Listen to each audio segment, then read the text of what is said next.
जुन्या वादातून जीवघेणा हल्ला, एक गंभीर, 4 जणांविरुद्ध गुन्हा दाखल.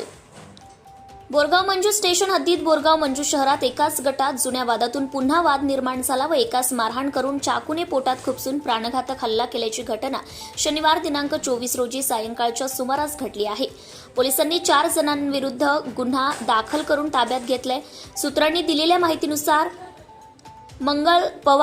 मंगल पवार यांनी पोलीस ठाण्यात तक्रार दिली की बजरंग चव्हाण, अर्जुन चव्हाण, रोशन सूर्यवंशी, पवन पवार यांनी संगनमत करून अर्जुन चव्हाण यांनी त्याच्या जवळच्या चाकूने गोपाल पवार यांच्या पोटात खुपसून गंभीर जखमी केले, तर बजरंग चव्हाण, रोशन सूर्यवंशी, पवन पवार यांनी लोखंडी पाईप, कुऱ्हाड, लाकडी दांड्याने मारहाण केली.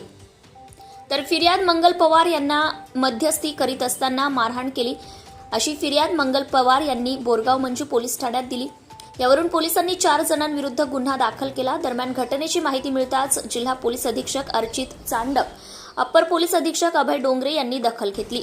तर ठाणेदार अनिल गोपाळ, पोलीस उपनिरीक्षक मनोज उघडे, पोलीस उपनिरीक्षक सतीश सपकाळ, सुदीप राऊत, सचिन सोनटक्के यांनी घटनास्थळी धाव घेत घटनेचा पंचनामा केला व गंभीर जखमीस उपचारासाठी शासकीय रुग्णालयात दाखल केले.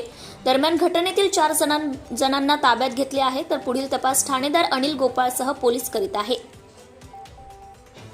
सत्यशोधक न्यूज चॅनलसाठी मुख्य संपादक Santosh Gavai, Akola. Subscribe now and press the bell icon. Never miss an update.